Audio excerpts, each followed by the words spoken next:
지금부터는 경찰국 신설 둘러싼 공방 좀 내용을 다뤄볼까요?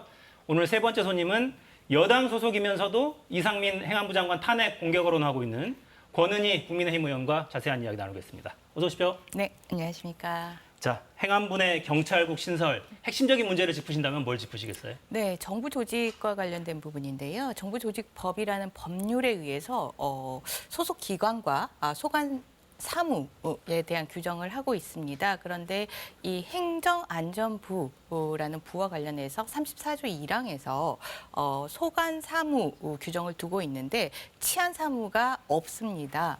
치안 사무는 국가의 가장 본질적인 기능인데 이 부분이 왜 없느냐? 단순한 실수나 누락이 아니라 그 전까지 이 건국 이래 쭉 있었던 내무부 장관 하에 소관 업무로서의 치안 사무가 90년 12월 정부조직법 개정으로 삭제가 됩니다. 이 삭제가 된 원인은 내무부 장관의 지휘 하에 권력의 하수인으로서 역할을 하는 경찰의 중립성을 확보해야 되겠다라는 국민적 요구, 이 요구를 입법자들이 받아들여서 치안 사무를 삭제를 하고 그리고 경찰의 중립성을 도모하는 방향으로 나아가게 됩니다.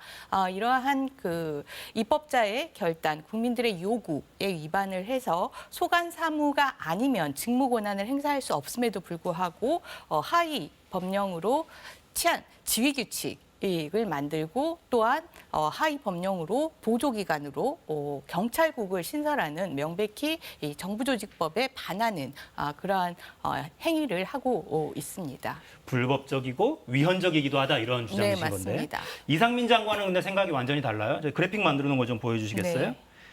헌법 96조를 거론하면서 법률로 정한 것 외에 모두 대통령령으로 명백히 규정할 수 있도록 하고 있고 법조항을 받는지 의문이다 이렇게 주장을 했는데 어떤 입장 주시겠습니까?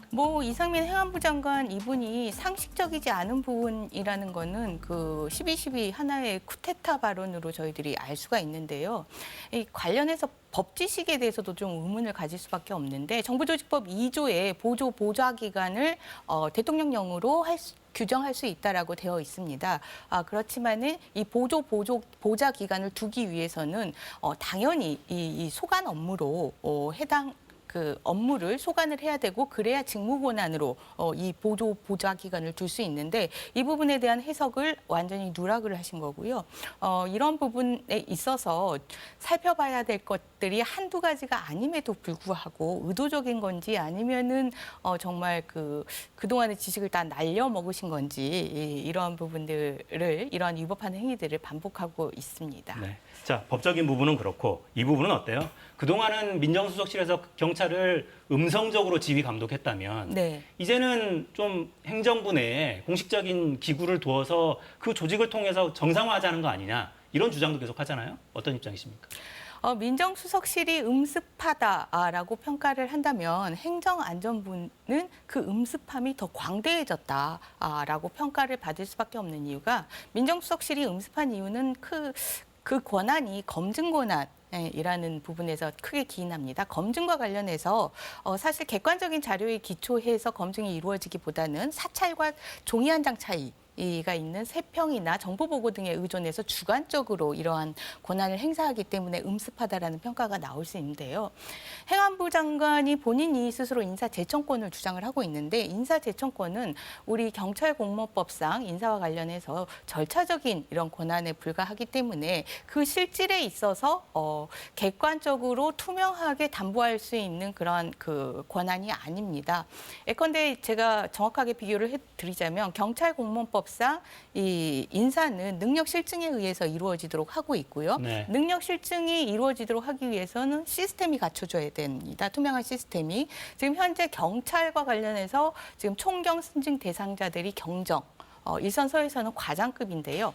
이 과장급들이 소속 업무에 대해서 해당 과의 업무에 대해서 매일매일 업무 보고서를 작성을 해서 그 서장에게 공유를 하고 이 업무 보고서에 기반을 해서 매일매일 작성되는 업무 보고서를 기반으로 해서 서장은 이 1차 평정권자로서 경정의 업무 능력을 평가를 하게 됩니다. 이렇게 객관적인 자료를 가지고 평가할 수 있는 시스템이 마련이 되어 있는 거고요. 그런 시스템에 의한 평가가 투명한 인사평가고 그리고 능력 실증의 법에 따른 인사인데 행정안전부 장관은 잘 아시다시피 이러한 객관적인 자료 자료와 관련된 시스템 내부에 있는 사람이 아닙니다. 고작 경찰을 접한다라고 한다면 지난번에 문제가 됐을 때처럼 느닷없이 지구대를 찾아간다든지 아니면 지방청을 순회하면서 소통하는 그런 연기를 한다든지 하는 식으로 문제가 있을 때 흩어가는 식 아니면 추석이나 설 전에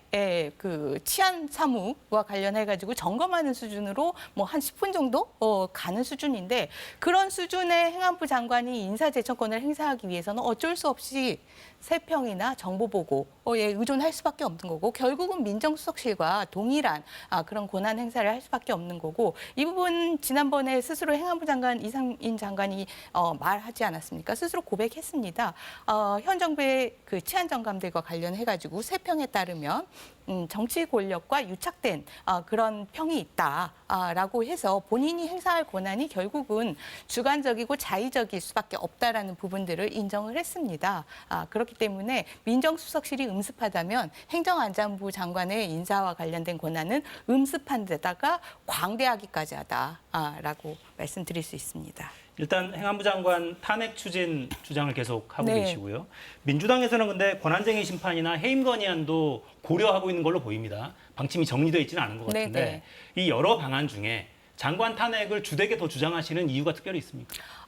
제가 이제 권한쟁의 심판과 관련해서 아직 검토 중이기 때문에 이 부분을 좀 완곡하게 표현해서 보충성의 원리로 봤을 때 좀 어렵지 않느냐라고 했는데 사실 정확한 용어는 아닙니다. 헌법 소원과 같은 보충성의 원리가 적용되는 건 아니지만 그 취지는 대법원이 위헌 위법에 대한 명령규칙 심사권을 가지고 있습니다. 대법원의 권한이기 때문에 이 부분이 권한쟁의 심판으로 제기가 됐을 때는 각하가 될 수 있지 않겠느냐라는 그런 검토를 하고 있는 거고요. 해임 건의안과 관련해서는 사실 정치적인 책임을 묻는 건데요. 지난번 12.12 하나의 쿠데타라는 이상민 행안부 장관의 발언에 대해서 대통령이 다음 날 국가 기강문란이다라고 한술 더 뜨는 발언을 하셨습니다. 정치적인 책임을 물을 생각이 전혀 없으신 것 같고요. 그럼 이런 무용한 절차로 정치적인 공방을 가는 것보다 이 사안은 정치적인 문제가 아니라 우리 헌법과 법률의 문제이기 때문에 법적인 심판을 받는 헌법재판소의 헌법 심판을 받는 탄핵 소추로 가는 것이 맞다 이렇게 보고 있습니다. 취지는 이해가 됩니다만 네. 탄핵안을 국회에서 지금 의석 구조로 보면 가결시키는 건 어렵지 않아 보여요. 네. 근데 헌재로 갔다가 기각당할 가능성도 없지 않은데 네. 그 경우에는 주장하셨던 정당성이 다 희석될 가능성을 배제할 수 없는 거 아닙니까? 기각과 관련해서는 사실 저는 그렇게 가능성이 높지 않다라고 봅니다. 충분한 법률 검토를 했고 그리고 요건과 관련해서도 조금 전에 권한쟁의 심판을 검토한 것처럼 그러한 각하 사유와 관련된 그리고 본안과 관련된 부분을 검토를 했을 때 이 사안은 헌법재판소가 헌법과 법률의 정신에 비추어서 판단을 했을 때는 인용할 수밖에 없고 그리고 헌법재판소는 헌법의 정신에 충실할 기관이기 때문에 그러한 기각에 대한 염려는 하고 있지 않습니다. 알겠습니다. 3일에 한정혜 의원, 민주당의 경찰 장악 저지 대책단 지금 위원장이죠. 네. 만날 계획이다라는 언론 보도가 나왔는데 네. 지금 일정을 잡고 만날 계획이고요. 만나서 이야기할 수 있는 자료로 지금 이 권한쟁의 심판 그리고 탄핵 소추와 관련된 법적 검토 자료를 준비를 하고 있고 그리고 해임 건의안과 관련된 정치적 책임이 지금 여러 가지 상황으로 봤을 때 무의미한 오히려 정치적 공방으로 흘러갈 수 있다라는 부분들에 대해서 제 의견을 얘기할 생각이고 그리고 탄핵 소추와 관련해서 더불어민주당에서 전반적으로 위법하고 위헌적인 거는 맞지만 이상민 행안부 장관의 이 하위 법령 제정이 맞지만 탄핵 소추로 인해서 이게 정치 쟁점화되지 않을까라는 부분들에 대해서 우려를 하고 있는데 정치 쟁점화하지 않기 위해서 오히려 헌법재판소의 법적인 심판대에 이것을 올려야 된다라는 부분들을 설득할 생각입니다. 정쟁의 저울에 달지 말고 법의 네. 심판대에 세우자 네. 이런 주장이시군요. 기각될 가능성도 낮지 않겠나 네. 이런 판단이시고요. 자, 조금 전에 들어온 속보를 하나 전해드리죠. 초대 경찰국장 인선 발표가 행안부에서 있었던 모양이에요. 오늘 안에 발표를 할 거라고 예고를 했었는데 지금 지명이 된 모양입니다. 김순호 초대 경찰국장 후보자입니다. 경찰청 국가수사본부의 안보수사국장 지금 진행하고 있고요. 수원 남부경찰서 서장, 경기 남부경찰청 경무부장, 등을 거친 분입니다. 자, 이 인선에 대해서는 따로 평가할 근거가 좀 있으십니까? 뭐 인선과 관련해서 지금 평가를 한다라는 게 무의미하고 왜냐하면은 그 행안부 장관이 인선을 하는 기준은 딱 하나였겠죠. 행안부 장관의 지휘에 잘 응해서 경찰청의 어떠한 각종 반발이나 이런 부분들을 잘 무마시키고 그리고 행안부 장관이 행하는 지휘를 경찰청에 관철시킬 수 있는 뭐 그런 자격일 거기 때문에 사실은 평가를 한다는 것 자체가 무의미하다라고 생각합니다. 지금까지 쭉 말씀하시는 걸 보면 구성을 어떻게 하느냐, 운용을 어떻게 하느냐 이거에 따라서 경찰의 어떤 조직적인 반발이 좀 수그러들지 않겠나 이런 해석은 전혀 가치가 없다고 그냥 보시는 거군요. 전혀 무가치합니다. 행안부 장관이 지금 총경 이상의 인사권을 행사를 하겠다라고 했는데 이거는 이제 민정수석실에서 과거에 이제 검증 이것도 문제가 있지만 이 검증이라고 하는 부분은 몇몇을 발탁해서 넣어놓거나 아니면 정권에서 판단을 했을 때 몇몇을 빼내거나 하는 정도의 그런 규모였다면 이 행안부 장관은 총경 이상이기 때문에 전국에 3,000명 이상의 경정부터 해서 그 목줄을 잡고 있는 겁니다. 전체가 다 경찰이 행안부 장관의 손안에 다 들어와 있는 거고요. 경정 이상이라고 한다라면 중간 관리자로서 현장에 직접적인 영향을 미칠 뿐만 아니라 경정 이상부터는 계급 정년에 들어갑니다. 그래서 일정 연한 이내에 상위 직급으로 승진하지 못하면 연령 정년이 아니더라도 경찰을 퇴직해야 되는 거죠. 네. 아주 절박하게 그 목줄에 매여 있어야 되는 그런 상황입니다. 인사권을 통해서 결국 경찰을 장악하려는 거 아니냐 네. 이런 의심을 하고 계시고요. 최근에 보면 경찰대 문제도 제기를 하고 있어요. 대통령실에서도 비슷한 입장을 냈고 경찰대 졸업하고 바로 7급 임용되는 게 이 공정에 반하지 않냐 이런 주장을 내놓고 있는데 이 판단에 대해서는 어떤 입장이십니까? 그 경찰을 전혀 모르시는 분이다라는 이게 판단을 할 수밖에 없는 건데. 전혀 모른다. 예. 이 경찰을 졸업하고 7급으로 임명되는 부분은 이제 우리 기존의 인재 양성 제도에서 70년대에서 90년대에 있었던 특별 채용 제도죠. 특수목적 대학을 설립을 하고 특별 채용을 했는데 경찰대뿐만 아니라 세무대나 철도대 같이 해서 7급이나 8급으로 특별 채용을 했습니다. 그런데 이러한 부분들이 사회적 변화에 따라서 세무대는 폐지되고 철도대는 그 민간의 법인으로 운영권이 넘어가는 그런 일이 있었고 그리고 경찰대와 관련해서도 사회적 변화에 따라서 변화돼야 된다라고 해서 4년 전에 구피 지원이었다가 이제 4학년만 구피 지원을 하고 군대와 관련해서도 정경 소대장으로 그 군의 의무를 다했다가 지금은 군으로 가야 되는 그러한 변화들을 수용을 했고 그리고 인원 역시 절반으로 줄여서 50명으로 하는 그러한 변화가 있었는데요. 지금 문제는 이러한 제도적인 특별 채용이 만들어진 제도가 사회적 변화에 따라서 바뀌어야 되는 것은 그것은 논의를 해야 되는 부분이고 그렇다고 그러한 제도 안에 들어와 있는 이 고등학교 때 열심히 공부해서 경찰대에 들어가 있는 이 학생들에 대해서 너희들은 기득권과 불공정한 세력이다라고 규정을 짓는 형식인데 이런 식으로 얘기를 하시면 안 되고 지금 경찰의 문제는 이 경찰대 출신들이 고위직을 독점하는 이 부분에 문제가 있습니다. 그런 고위직을 독점하는 인사 문제에 대해서 어떻게 해야 되냐 단순하게 접근할 것이 아니라 계급을 11계급을 7 내지 8계급으로 줄이고 그래서 인사와 관련해서 그 치열한 경쟁 구조를 완화를 해주고 그리고 현장 중심으로 현장에서 많이 오래 경력을 가진 그런 그 경찰관들에게 인사와 관련해서 가점을 줌으로써 이 현장 우선의 승진 제도를 운영을 함으로써 이러한 인사 문제를 해결할 수 있는 것이고요.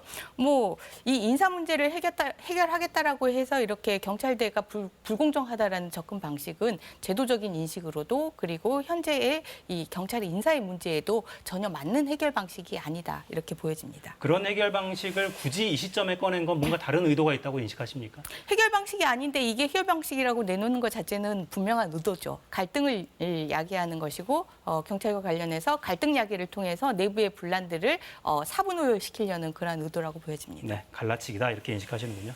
자, 영상 하나 보고 이어가겠습니다. 윤석열 대통령이 오늘 서울 신촌지구대 방문했습니다. 영상 보시겠습니다.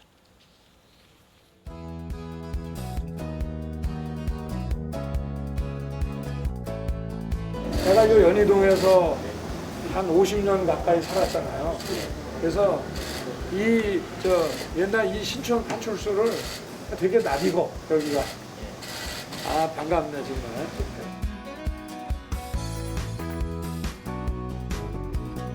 나도 학생 때 이렇게 술 먹고 집에 간다고 여기 지나가다 보면 여기가 그냥 바글바글해. 여기서 뭐 이 정리가 안 된 사람들은 서대문서 형사과로 또 보내잖아. 네, 그렇습니다. 네, 여기가 바글바글하고 아주 힘든 데라.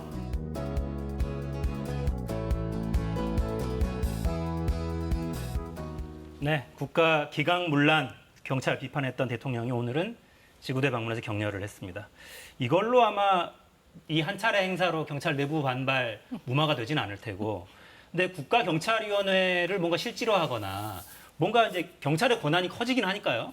검찰이 갖고 있는 수사권도 상당 부분 넘어오고 대공수사권도 이제 이관되게 되고, 경찰을 뭔가 좀 민주적으로 통제하고 견제할 장치는 필요하지 않냐, 이런 이야기는 계속 나옵니다. 어떻게 해야 됩니까, 그럼? 당연합니다. 그런데 좀 정정을 드리고 싶은 게, 뭐 제도적으로 권한이 커졌다 이게 아니라 자율성이 좀 더 확보가 됐다. 라고 보시면 될 것 같고요. 예전에 검찰에 완벽하게 종속되었던 조직이었다가 이제 사후의 보안 방식으로 업무 방식이 변화하면서 자율성이 좀 더 커졌고, 이 자율성에 대한 견제와 통제는 당연히 필요합니다. 견제와 통제를 위해서 우리 경찰법은 91년도에 경찰위원회를 두고 있고요. 이 경찰위원회는 우리나라뿐만 아니라 세계 여러 기관에서 경찰을 견제하기 위한 그런 제도로 운영을 하고 있습니다. 그런데 우리나라는 뭐 영국과 비교하더라도 영국은 그 위원회에 법관, 현직 법관이 들어가 있고, 그리고 일반 시민들이 거기에 들어가 있는 그러한 구성으로 좀 다양화되어 있고 위원회의 자격을 실질화하고 법정화하고 있습니다. 그런데 우리 그 경찰위원회는 대통령이 그 7명 전원을 그냥 임명을 하도록 하면서 위원회에 대한 자격을 법정화하지는 않고 있습니다. 네. 그래서 이런 부분들이 위원회가 실질화되지 못하는 그런 기능이고 거수기로 역할하는 그런 기능인데요. 이번에 이와 관련해서 사개특위를 통해서 내지는 행정안전 상임위를 통해서 경찰위원회에 대통령 뿐만 아니라 국회 추천, 그리고 경찰 내부의 이 현장 경찰관들의 의견이 반영될 수 있도록 현장 경찰관들의 추천, 그리고 전임 경찰관들의 추천, 이런 부분들이 이 법정화돼서 실질화할 수 있도록 하는 부분이 필요하다고 봅니다. 알겠습니다. 민주당에서도 사개특위에서 이 문제를 좀 들여다보겠다, 이런 입장은 있었고요. 권성동 국민의힘 대표 대행의 발언을 좀 보여드리고 간단하게 입장을 듣고 마무리해야 될 것 같습니다. 시간이 벌써 지났어요. 지금 경찰 위원들이 문 대통령이 임명한 사람들이다, 이렇게 규정을 했고, 이대로 가면 민주적 통제가 아니라 민변의 통제를 받게 된다, 이런 취지의 발언했습니다. 여기에 대해서는 어떤 입장이십니까? 경찰위원회와 관련해서 이 대통령의 일방적인 임명으로 거수기로 전락했다라고 하는 부분들에 대해서 좀 과격한 표현을 하신 것 같은데, 전임 대통령 이 7명 전원을 임명하는 그런 문제는 어떤 정부에도 있었고, 그 부분이 경찰위원회의 고유한 문제였고, 이 부분을 실질화하는 논의는 이번 국회에서 꼭 진행해야 된다고 보여집니다. 네, 자 마무리하죠. 권은희 의원과 이야기 나눴습니다. 고맙습니다. 네.